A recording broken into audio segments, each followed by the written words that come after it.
What's good, YouTube? Welcome to my channel, man. My name is DivaTequila. I appreciate you being here. Hope you're having a wonderful day. If you're new to the channel, go ahead and like and subscribe for me, man. Usually bringing some Overwatch content at the moment. I've dabbled a little bit in the finals, some X Defiant when that was coming out. I play Call of Duty, Apex, all those fun things. But today we got some ranked action with Mauga. I haven't really played too much tank role in ranked, but I figured with the with the current state of Mauga, I might as well try it. Obviously, he's really strong at the moment. He fits into my play style, which is making some chaotic moves, but just being able to kind of WP my way through the lobby, and more or less what we do this game. So far, I've only completed 2 games of my first 5 ranked games, but both of them are dubs. Both of them have really good stats as well. This one is the most engaging game so far, though. The first one was just a really emphatic victory. Didn't last very long at all, so there's such a show in that. But anyways, we start off very aggressive here. We get the Bastion picked off. I do a really good job getting them low. I'm trying my best here to focus on the healers. I know that I could just, oh, Moira falls off the map, unfortunate. I know I could just sit here and pump mindless damage into the tank and such, but it's not really the most effective damage, you know what I mean? If I'm able to take the supports out and the tank's left alone, the DPS don't have, the sustain either, so anyways, we do a good job of taking, we forced the Moira off the map. We got the Mercy really low, so she couldn't just sit here and heal bot the whole time. So that allowed us to take the Doom Fist out. I'm trying to apply forward pressure here, hoping that we're able to cap the objective behind me. Take the Bastion out. I've got the Moira busy right now.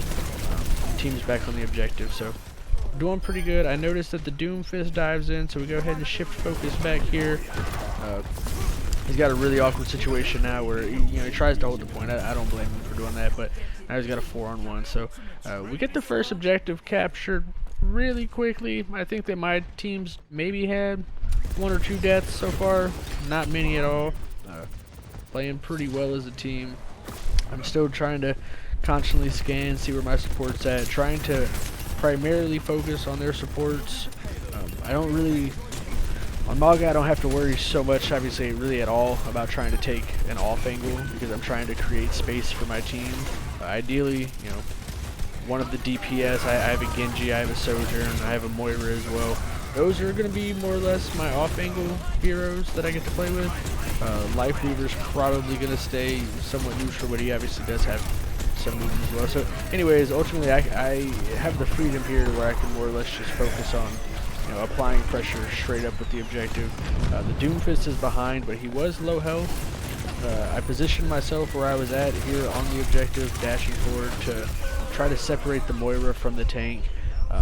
Didn't work out in the long run, but we did take out all of the Moira ult. We got the Moira isolated from the tank. You see the tank ended up dying anyway, and then we ended up getting like 4 kills after that as well. So worked out pretty well. I obviously wish I hadn't died, but my thought process there was to separate the supports from the damage dealers and get the tank isolated as well, which is what we did. So we didn't go the absolute cleanest, but like I've said before, if you play the whole game and you don't die, you probably didn't test the limits enough. You know what I mean? You didn't play as aggressive as you needed to at times. But on the tank, you really have to be comfortable with being uncomfortable. You know what I mean? Especially in Overwatch 2, where there's only one tank. You know what I mean? A lot of the pressure falls on your shoulders, especially with this season. A lot of the times, the better tank just wins. Obviously, you need to have the support around you to keep you up, especially on Mauga. I mean, he's got a lot of damage. He has some self-sustain, some team mitigation as well, but you're a massive target, you know what I mean? It's really easy to just burn a Mauga for free, so kind of important to play around your team. Make sure you're, like here, I was just about to say, make sure you're peeling for your backline, make sure they can't just freely dive your supports. I knew there was a Reaper back there trying to kill my healers, so turn around and make sure that Reaper can't do that freely, and then also try to apply the pressure to their backline. I don't want to necessarily just sit here and get into 1v1 tank battles the whole time, because that's not going to be as advantageous, you know what I mean? Certain tank matchups, yeah, you can absolutely just dominate and do whatever. So I go ahead and pop my tank there. Obviously the objective's at the end point, but I have a healer isolated, I have a DPS isolated as well. We just picked off their tank, so easy time to go ahead and pop the ult. We get the Ana and the Reaper really easily, so it only took us a few minutes. I don't know how long it took. It didn't take long at all anyways, but we got the full 3 points capped, so really smooth so far. Like I said, I'm really new to the tank role in ranked. I maybe have like, I don't know, I maybe have like 50-60 total hours on tank and like quick play, so not entirely new to the idea of tanking. But anytime I've played ranked before this, I pretty much just always play support. I think I played a few damage roles, tank games in the first season, but you know, it is what it is. I really enjoy Mauga. I like his vibe. He's kind of cute, you know what I mean? Big old bulky boy. Kind of just sling your weight around, dominate lobbies. So having fun with them, you know what I mean? Hopefully they don't nerf him too hard. I can accept that another nerf is probably coming, but I mean, to be honest with you, I don't think he's at the point where he's like broken. I think that Sigma is a good counter. Sigma has a lot of, you know, workaround. Orisa's also really good against him. Sigma, Orisa, even Roadhog has the individual sustain to make it to where he's not completely miserable. He has to shoulder hug a lot more, you know, hug the corner a lot more, but I mean, Sigma and Orisa played really well, I think, into Mauga. Even Ramatra is not horrible, you know what I mean, because he has the capabilities of playing poke and brawl. I would say not as good as Mauga, though. So, I don't know, really I think that, you know, Sigma and Orisa are probably your biggest counters against Mauga. And then even a really good Zarya isn't bad either, you know what I mean? Some well-timed bubbles to get your charge up. Protecting your squishies and yourself accordingly can really you know, work to create some space. So anyways, the Bastion's the first one picked off again. Bless his heart. Poor little baby just simply cannot get anything going this game. Usually, you know, when the Doomfist is charging up his power fist, it's usually when you shift focus, but at that point I had him lower than like 20% health. I had him ignited as well. Not really much of a chance of a support healing all the way through that, so at this point I'm kind of being an asshole and just playing up as close to their spawn door as I can. They've only got, you know, the 3 lanes that they can come out, either far left, middle, or right, but either way it all converges on me anyway. My idea with playing here is that I've got, you know, I can manipulate the cover to any one of those 3 sides whenever I need to, you know what I mean? Like right here, only the people coming out the right side can attack me. Bastion can't hit me right now, Ana can't hit me, and it also separates their healers as well. So I'm playing a little bit far forward, but I'm keeping the cover in mind as well, and it's working out really well. It also creates a lot of space for my damage dealers to work as well.